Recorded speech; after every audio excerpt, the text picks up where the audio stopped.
বাবার বাড়িতে বেড়াতে আসলাম আর এদিকে দেখেন আমার ভাই কত বাজার পাঠাইছে সকালবেলা। চলেন ফুল ভিডিওটা আজকে আপনাদের সাথে শেয়ার করি কি কি বাজার পাঠাইছে। হ্যালো এভরিওয়ান, আসসালামু আলাইকুম। কেমন আছেন আর আফুরা ভাইয়েরা, ভালো আছেন নি আপনারা? আন্ডাও আল্লাহর রহমতে ভালো আছি। তো বাবার বাড়িতে আসছি, দেখেন আমার ভাই আজকে কয়েকদিন ধরে শুধু গরু মুরগি এগুলোই রান্না করে। তো আজকে আমার বাইরে করছি যে ভাই গরু মুরগি খাইতে ইচ্ছা করে না, ছোটো মাছ খামু। তো ছোটো মাছের মধ্যে দেখেন আর ভাই কী কী পাঠাইছে, যা পাইছে বাজারে তাই পাঠা দিছে। ওইটা হচ্ছে লাল ফোয়া, এটা হচ্ছে আতামি ইল্লা মাছ, যেটা আমার ভীষণ পছন্দ। এই মাছটা ছোটো ছোটো মাছ, এটা এনে লইট্টা মাছ, চিংড়ি মাছ, আতামি ইল্লা মাছ, বেগুন মানে মিশানো আছে। আর এটা হচ্ছে সুরি মাছ। তারপরে আরেকটা পাঠাইছে চিংড়ি মাছ, ছোটো চিংড়ি।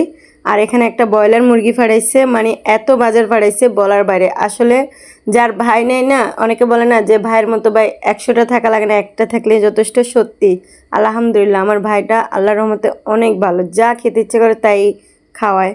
আর এদিকে দেখেন আমার নিজের গাছের পুঁই শাক, যেহেতু বাবার বাড়িটা কাছে এই জন্য পুঁই শাকও নিয়ে গেছিলাম আমি, ওটা রান্না করতে হয় না। দেখেন বাজার থেকে কত আইটেমের শাক পাঠাইছে, মূলার শাক পাঠাইছে। এটা হচ্ছে যে কি পুঁই শাকের বিচি, যেটা আমার বাবা ভীষণ পছন্দ করে, এটাও সকালবেলা পাঠিয়ে দিছে বাজার থেকে পুঁই শাকের বিচিটা।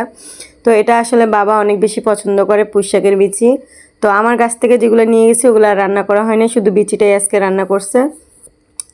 তারপরে হচ্ছে এখানে আরও কিছু সবজি পাঠাইছে, টমেটো, পেঁয়াজ, এটা সেটা অনেক কিছু। সকালবেলা আসার আগে আবার জিজ্ঞেস করতেছে যে কি খাবি, কি আনবো। আমি বলছি কিচ্ছু খাবো না, আমি যা বলছি সেটাই আনবেন, শাকসবজি আনবেন। তারপরে দেখতেছি একটা মুরগি পাঠাই দিছে। তো আসলে যাদের ভাই আছে, আমি মনে করি এদের মতো লাখে আর ভাগ্যবান এ দুনিয়াতে কেউ নাই। হ্যাঁ, ভাইয়ের মতো ভাই আছে, বোধ কুদুয়া ভাই আছে, অমানুষ কুলাঙ্গার এগুলো না। আলহামদুলিল্লাহ আমার ভাই অনেক ভালো, আমাদেরকে অনেক খেয়াল করে। আর দেখেন এখানে আনছে, কি আনছে, এখানে আনছে ঝাল পেটিস রেস্টুরেন্ট থেকে। এগুলো আসলে আমার খাওয়া বারণ, আমি তো ঝাল খেতে পারি না। ভাই আমাকে জিজ্ঞেস করছে কি খামু, তাই আমি কইছি আমি কিছু খামু না। তারপরে মিষ্টি আনছে, যেটা আমার ভীষণ পছন্দ। এটা হচ্ছে একদম নরম, মিষ্টিগুলো সফট, দারুণ লাগে আমার কাছে কিন্তু মিষ্টিগুলা।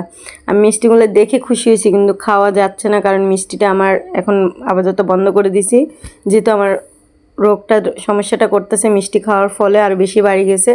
এই জন্য এখন মিষ্টিটা কম খাইতেছে। এখন আমার ভাই কইতেছে যে এত কষ্ট করে আনছি, আরে বোন তুই বুঝি কিছু খাইতে ইত্তিনো, তোরলাই আনছি আর তুই খাইতে ইত্তিনো। এদিকে আমার ছোটো বোনটা বলতেছে শুধু বোন এলে আনছে, নান্ডাল্লা আনে না। তো আমার ওকে ভাই কয় তোরা তো সব কিছু খাইতে পারোস, তো অনেক কিছু বাসিস আছে, এলে ওর জন্য মানে এক্সট্রা করে জিগাই আনছি। যাই হোক অনেক বেশি খুশি হয়েছি। তারপরে হয়েছে যে কি মিষ্টিগুলো দেখেন ভীষণ একদম সকাল সকাল তো একদম ফ্রেশ ছিল, একদম তুলতুলে নরম, কি কম এত ভালো ছিল খেতে। একটা খাইছি অনেক জোর জব্বরের পরে, ভাই অনেক বেশি জোর জব্বর করতেছে। তারপরে হচ্ছে যে কি আপনার পেঁয়াজ, টমেটো, কাঁচামরিচ, ধনিয়া পাতা, সিম আনছে এখানে। এখানে এগুলোও আনছে। আমি সিম আগেরও বাসা ছিল, তো বলতেছে সিম কেন আনছেন, তো বলে আমি তো জানতাম না, নিয়ে আসছি। যাই হোক এখন যেহেতু ভাবি নেই, ভাবির বাবার বাড়িতে গেছে বেড়াইতে। তো এদিকে দেখেন সকালের সবজিগুলো সব বের করে নিছি আমি আর আমার বোন মিলে। তো রান্নাবান্না করতে করতে অনেকটা টাইম চলে যায়। আর সত্যি কথা বাবার বাড়িতে অনেক দিন পর আসছি, অনেক বেশি ভালো লাগতেছে। তো আপনাদের কার কার ভাইয়া এত বেশি আদর যত্ন করে অবশ্যই কমেন্ট করে জানাবেন। আর সত্যি কথা বলতে কি আমার ভাইয়ের লগে মানে আমার ভাই অনেক ভালো, ওর মন থেকে ও অনেক বেশি ভালো, মনটা ওর অনেক বেশি ভালো। শুধু বোন বলি না, ও সব মানুষকে অনেক। সবাই আমার ভাইয়ের জন্য দোয়া করবেন। আজকের ভিডিওটা এই পর্যন্ত। সকালে ভালো থাকবেন, সুস্থ থাকবেন, আল্লাহ হাফেজ। সাথে আমার জন্য সকালে দোয়া করবেন।